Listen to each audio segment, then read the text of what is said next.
This is the 75. We decided that we wanted to clean it up. I pulled some of the housings off. As you can see, it looks pretty naked. It's kind of a skeleton here. We took some of the housings off. Cleaned worlds of dirt daubers, nests, fish hooks, mung, grease, nastiness, you name it, we cleaned it. It's not perfect, it's not ready to paint, but it is a lot cleaner than when we started. The other day, when we first started this project, we did a short video to see if the motor would pop off. And we did prove that this engine would run, and I'll try to post that video somewhere. Okay, you got a 1960 75 Starflite 2. First time cranked since 1999. Checked the mag, checked the points. It was firing on one side, not the other. Cleaned the points for the other side. Pour a little gas down into the carburetors. See if we can get anything. And look straight to the starter. Ready?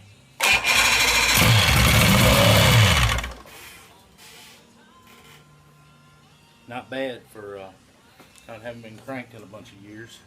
So you can see us when we first initially busted it off, where we cleaned the points, checked the mag, and it burped. So that made us go a step further, which I went ahead, pulled the carburetor off, pulled it up, opened it up,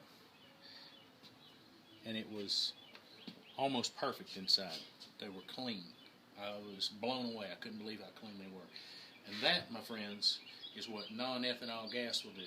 We were told, and I believe it, that this motor has not been run since 1999.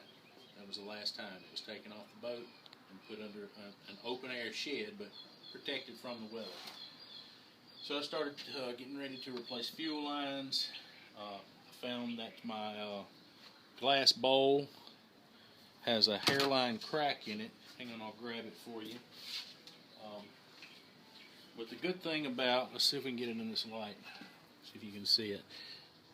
Can you see the hairline crack? I can't tell. There we go.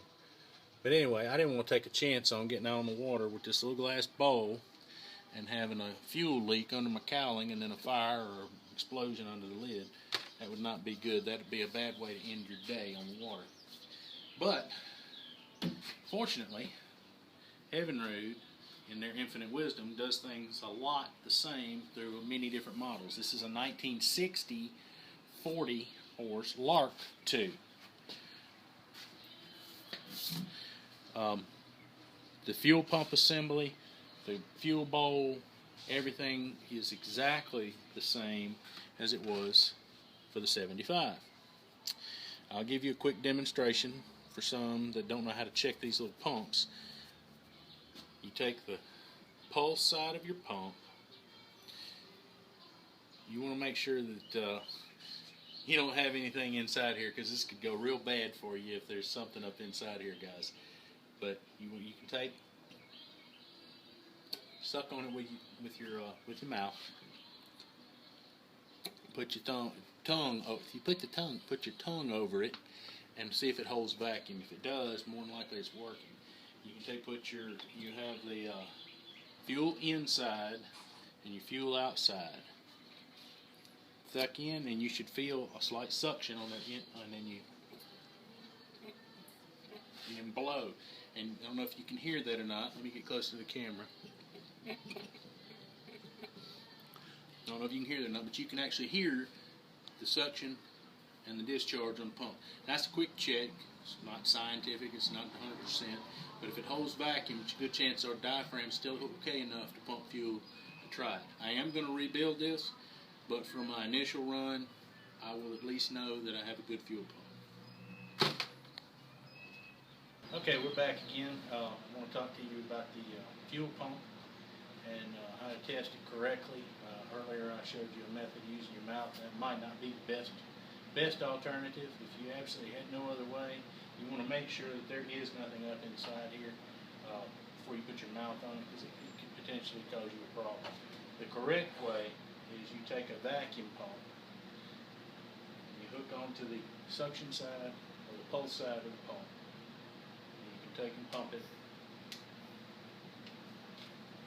and you can watch the needle. The needle should hold steady. As long as the needle doesn't fall, that tells you that the diaphragm should be good, and your pump should work. You can buy these, like I said, you can buy a lot of this stuff at Harbor Freight. This is a Mighty Vac pump, but you don't have to get the expensive brand. Cheap brand stuff works too. But you pull it into a vacuum, make sure it holds, and once it holds, a little bit of vacuum, you're good to go. Hey, if you like what you saw today, you can subscribe, like, or comment. If you have a question, please be sure to ask. I'll do my best to get you an answer.